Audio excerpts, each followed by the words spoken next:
So'nggi pushaymon. Erta tongda turib, har kungidek hovlilarni supurib, oshxonaga kirib, choy qo'yib nonushta tayyorlayotganimda oyim kirib keldilar. "Qizim, yaxshimisan? Yaxshi bo'lib qoldingmi?" "Ha, oyijon, ancha yaxshiman." "Kayfiyating yo'qroqmi deyman? Tinchlikmi ishqilib?" "Hammasi yaxshi oyijon, xavotir olmang. Bugun Barno bilan Masturani o'zim bog'chaga olib boraman. Kecha ikkoviga va'da bergandim. Sen bemalol ishingga boraver, qizim." "Rahmat oyijon", deb oyimning yuzidan o'pib qo'ydim. Nonushta qilgach, oyim qizlarni bog'chaga olib ketdilar. Men esa idishlarni yuvib, kiyimlarimni alishtirib tashqariga chiqdim. Yo'ldan borarkanman, Saidakam kelib qolarmikinlar deb tez-tez orqamga qarab qo'yardim. Uni hatto ko'chamiz boshida biroz kutib turdim. Lekin Saidakamni o'sha kuni uchratmadim. Marjona bu kecha ham uxlolmadi.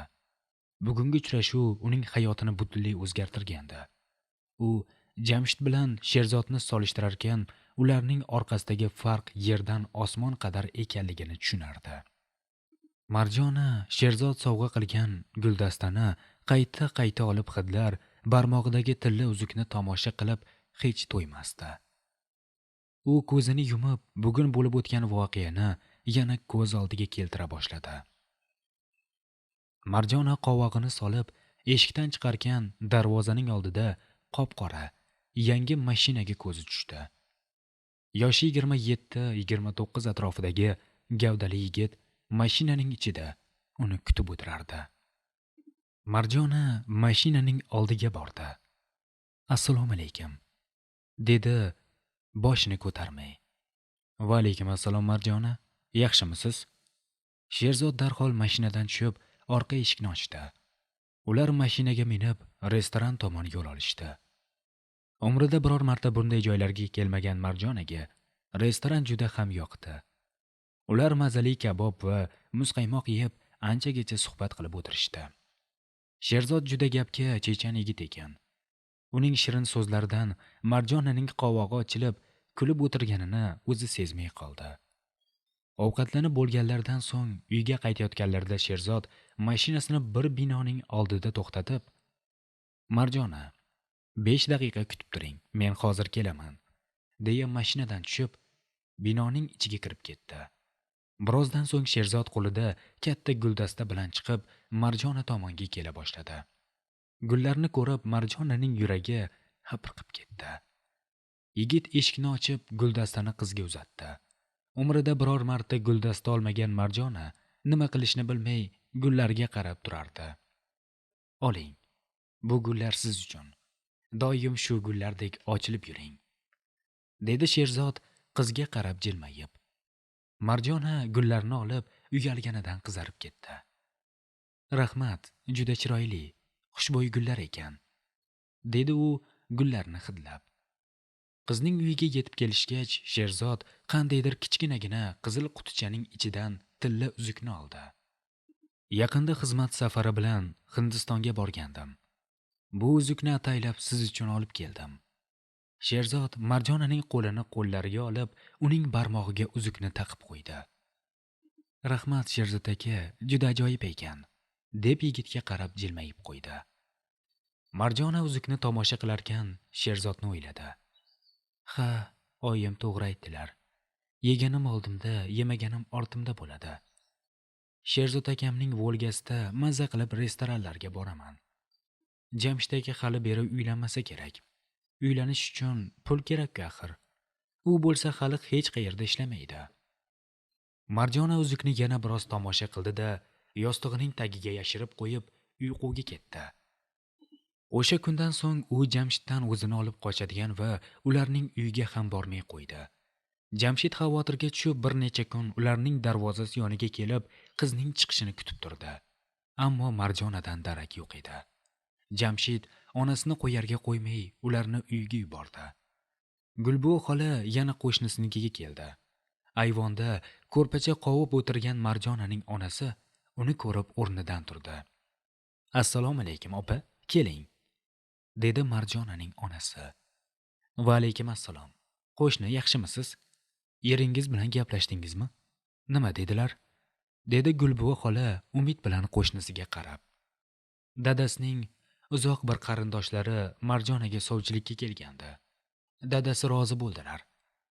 Voy qo'shnijon, nega bunday qildilaring?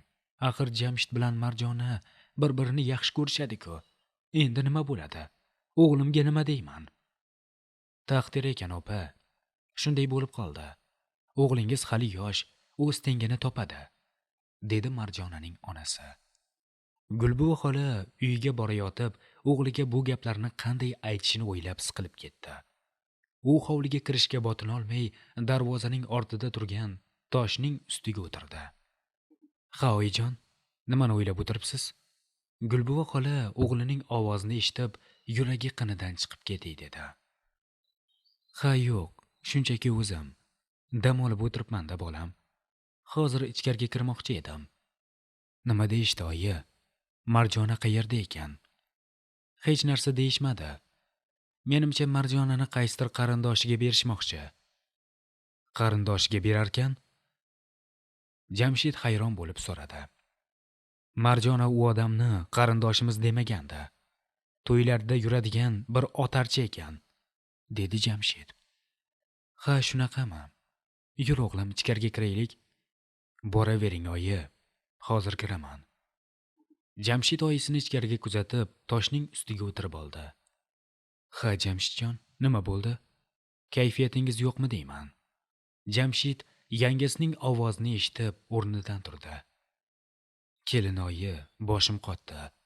Marjonani boshqa odamga berisharkan", dedi Jamshid chuqur xo'rsinib. "Shunaqa bo'lishini bilardik.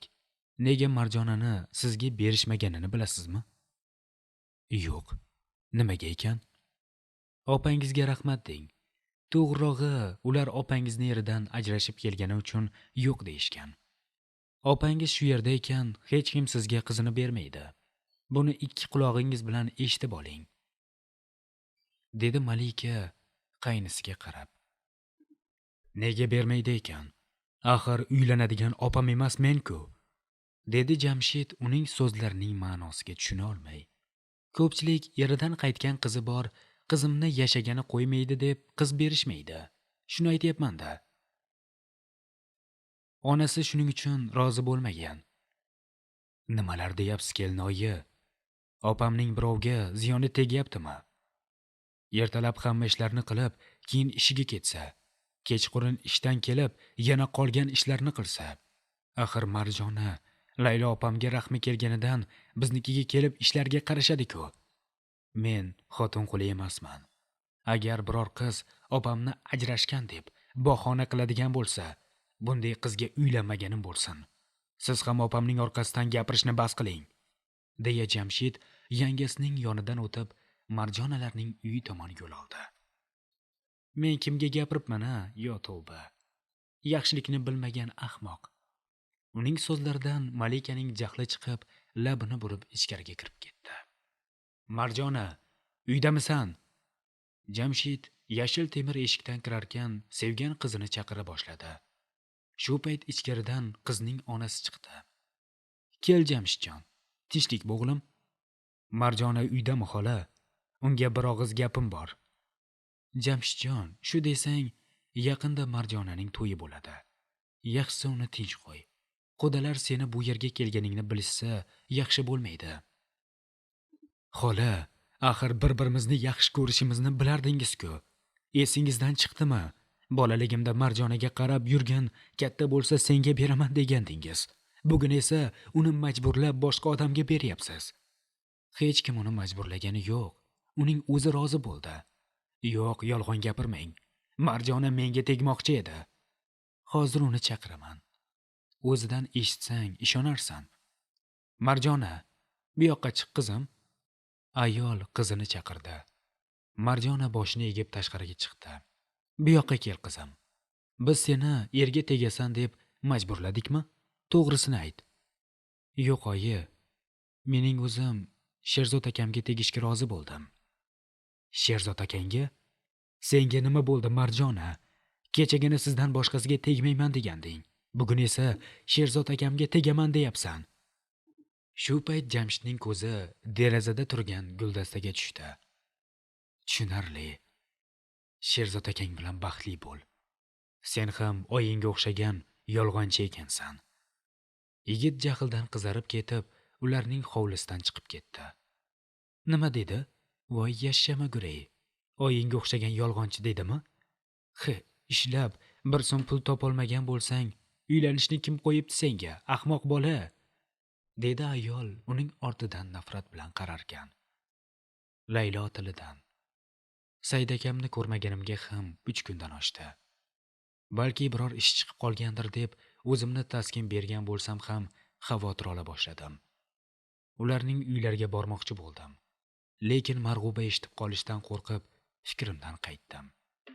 4-kun deganda Said akamning o'zi ishxonamning hovlisida paydo bo'lib qoldi. Laylo, seni tashqarida kuyov bola kutyapti, dedi dugonam Zumrad.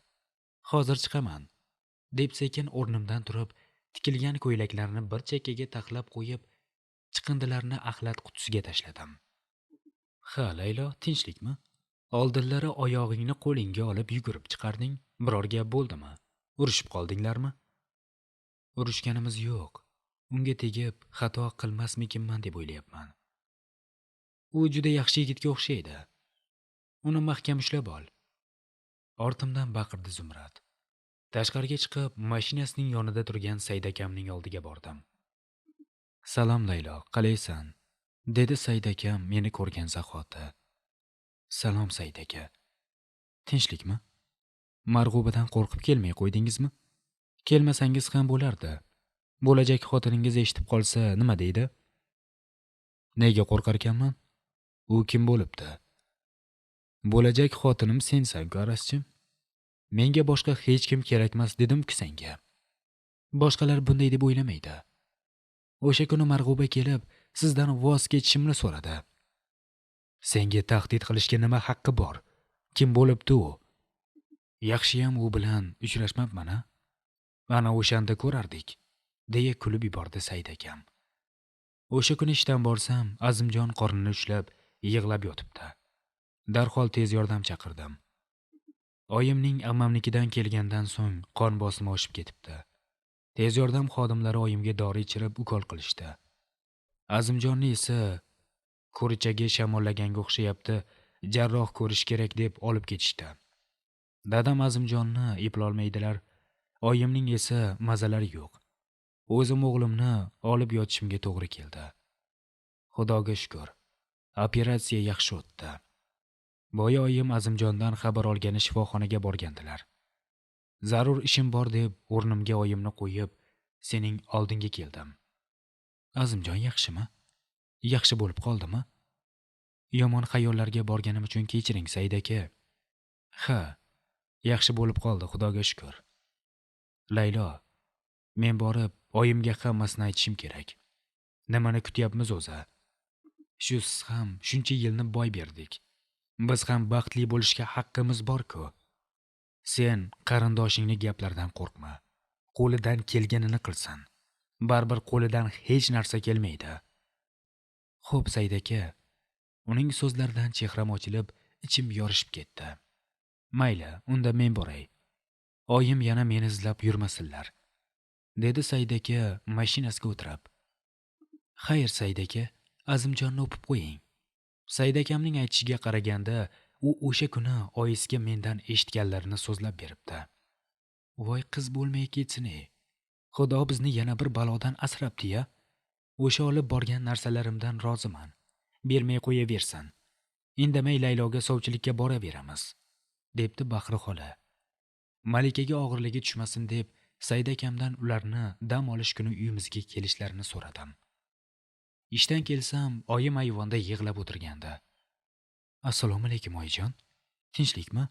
Nega yig'layapsiz? Malika biror narsa dedimi? Va alaykum assalom qizim, keldingmi? Ukang uyga kirib yotib olibdi. Ertalabdan beri tuz totgani yo'q. Nima bo'libdi oyi? Biror joyi og'riyaptimi? Sevgan qizini erga berishibdi. Bolam bechoraning yurak bag'ri ezilib ketdi. Marjonini erga berishibdimi? Bugun ukang ularnikiga chiqib, qizning onasi bilan tortishibdi. Janjalni eshitgan Marjona uydan chiqib, men o'zim tegishga rozilik berdim, oyimning aybi yo'q debdi. Ey Xudo, mening kuyganim kammidiki, ukamga ham shunday kunlarni ravo ko'rding. Ukaginam bechora adoyi tamom bo'lgandir. Marjona ham yaxshi ish qilmabdi. Ukamni o'ziga o'rgatib qilgan ishini qarang. O'zimning boshimdan o'tkazgan kunlarim yodimga kelib ketdi. Ko'z yoshlarimni artib ichkariga, Jamshidning oldiga kirdim. U yuzini devorga o'girib olib yotib olgandi.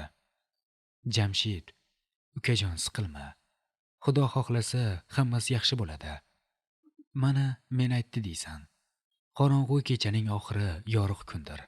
Bu kunlar mening ham boshimdan o'tgan ukajon, dedim ko'z yoshimni artib. Jamshid o'rnidan turib, devorga suyanib o'tirib oldi. Ularning hammasi yolg'onchi ekan. Onasi ham, qizi ham. Men uni hech qachon kechirmayman, opa. Menga tegishni xohlamas ekan, nega unda va'da berib, meni o'ziga ishontirdi? Yuragim yonyapti, opa. Ukajon, hali bu kunlarni ko'rmagandek bo'lasan. Sen Marjonadan ham yaxshiroq va chiroyliroq qizga loyiqsan. Sening pok sevgingni qadriga yetmay oyoq osti qilgan Marjona senga arzimaydi. O'zingni qo'lga ol. Uni unutishga harakat qil, ukajon. Oyim ham seni o'ylab rosa siqilyaptilar. O'shani deb o'qishga bormadim, opa. Ishga kirib pul to'plab Marjonaga uylanaman deb. Ish ham topdim. Ertadan boshlab sement zavodiga ishga chiqaman.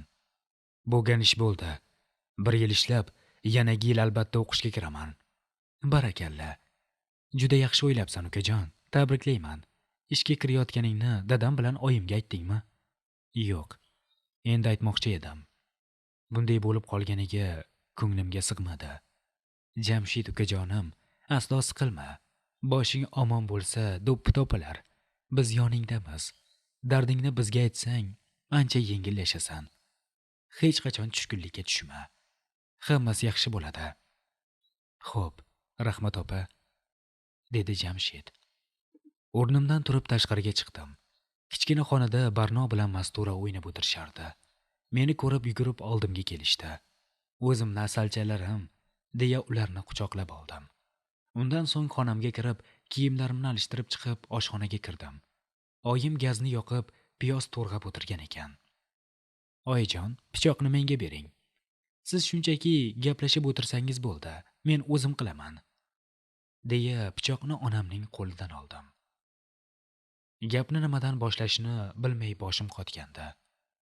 Sevgi o'lsin. Hali Marjonaning to'yi kuni ukang janjal qilmasa bo'ldi. Ish qilib tinchlik bo'lsin-da. Xavotir olmang, oyijon. Hammasi yaxshi bo'ladi. Ukamga hammasini tushuntirdim. Ancha tinchlandi. Ovqatni suzsak chiqarkan.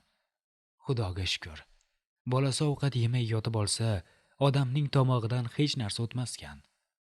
Ha, rost aytasiz, oyijon. Bahri xola sovchilikka kelarkan. Onam oshxonadan chiqib ketishdan qo'rqib, gapni boshladim men. Voy o'lmasam. Axir o'g'li bilan Marg'ubani fotiha qilishdi-ku. Esi joydami bu xotinni? Kim aytdi senga? Said akam, oyim bilan dadam dam olish kuni borishadi dedi. Saidni xabari yo'q ekanda. Fotiha qilganini bilsa, unday demasdi. Biladi oyijon. Marg'ubaga uylanmayman. Oyimni ko'ndirdim. Sizlarnikiga boradilar dedi. O'zingiz Bahri xolang so'rab kelsa, beraman degandingiz-ku. Ammang xafa bo'ladi, qizim. Marg'ubani bilasan, hamma joyini ostin-ustun qiladi. Rosa chaqqon ekansiz-a, opa? Marg'ubaning erini tortib olyapsiz-a? Malikaning ovozidan ikkovimiz ham seskanib ketdik. Ha, shunaqa. Sendan o'rgandim. Men tekkan bo'lsam, xotinidan ajrashgan ukangizga tekkanman. Xotini qiz chiqmagandan keyin haydaganda. Men prichom? Karilladi Malika. Tilimni qichitma, Malika. Kim qiz bola, kim buzilganligini biz yaxshi bilamiz. Jiyanim deb indamasam, ja tilingga erk berib, o'zingdan ketib qolding, dedi oyim. Bu nima deganingiz, amma? O'g'lingiz aytdimi? Voy nomard, voy iflos. Yana hech kimga aytmayman deb qasam ichgandi-ya. Ana shunday tilingdan ilinasan-da, Malika.